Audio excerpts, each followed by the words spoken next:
আসসালামু আলাইকুম। আশা করি আপনারা সকলেই ভালো আছেন। আমরাও আপনাদের দোয়ায় ভালো আছি। চলে আসলাম আজকে একটি দাওয়াতের রান্নার ভিডিও নিয়ে। হঠাৎ করেই আমাদের বাসা থেকে ফোন দিয়ে বলল তারা নাকি সবাই আমাদের শ্বশুরবাড়িতে আসবে বেড়াতে। এর জন্য আমি গরুর মাংস রান্না করতে চলে আসলাম। এখানে 8 কেজি পরিমাণের মাংস আমি কেটে ধুয়ে পাতিলে নিয়ে নিলাম। তারপরে একে একে সব মশলা দিয়ে দিব। এখানে রসুন বাটা দিলাম, তারপর দিয়ে দিব আদা বাটা। হঠাৎ করে আমার মা কল দিয়ে বলল যে বাবুকে নাকি আজকে দেখতে আসবে, এর জন্যই তাড়াহুড়া করে আসলে রান্না করা। তারপর এখানে দিয়ে দিচ্ছি আমি পেঁয়াজ বাটা। আমরা প্রায় প্রত্যেক তরকারিতেই পেঁয়াজ বাটাটা একটু বেশি খাই, এর জন্য এখানেও একটু বেশি করে পেঁয়াজ বাটা দিয়ে দিলাম। পেঁয়াজ বাটা দিলে কি তরকারিটার ঝোলটা একটু গাঢ় হয়। এখন আমি গুঁড়া মশলা অ্যাড করব, তার আগে দিয়ে দিব পেঁয়াজ কুচি দিয়ে দিব। এখন আমি একে একে সব গুঁড়া মশলাগুলো দিয়ে দিব।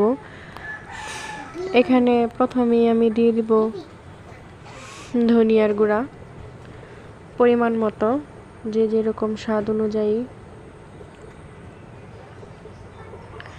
তারপরে এখানে মরিচের গুঁড়া দিয়ে দিব। ঝালটা আমরা একটু বেশি খাই, এর জন্য মরিচের গুঁড়া দিয়ে দিব।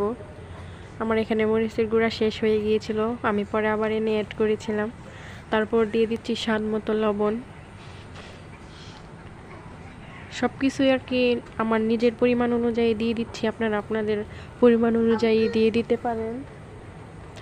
তারপরে দিয়ে দেব জিরার গুঁড়া। এই জিরার গুঁড়ার মধ্যে জয়ফুল, জয়িত্রী, এলাচ, দারচিনি এগুলো সব শুকনা খোলায় টেলে তারপরে গুঁড়ো করে নিয়েছি।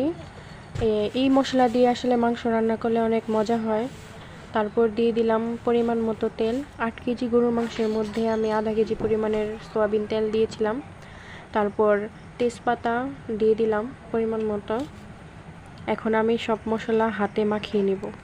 গরুর মাংসের আসল টেস্ট আসলে হাতে মাখিয়ে আসে। আমি যখনই গরুর মাংস রান্না করি সবসময় হাতে মাখিয়ে রান্না করি।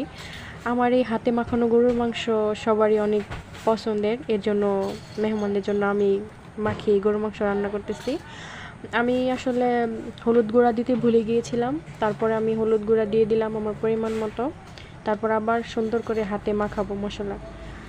হাতে মাখিয়ে রান্না করলে আসলে রান্নার স্বাদটা দ্বিগুণ বেড়ে যায়।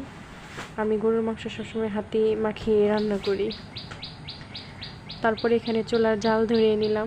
মাটির চুলায় রান্না করা হচ্ছে যেহেতু এতগুলো মানুষের আয়োজন, তো আমি বসিয়ে দিলাম মাংস। এখন বসিয়ে কড়া জাল দিব।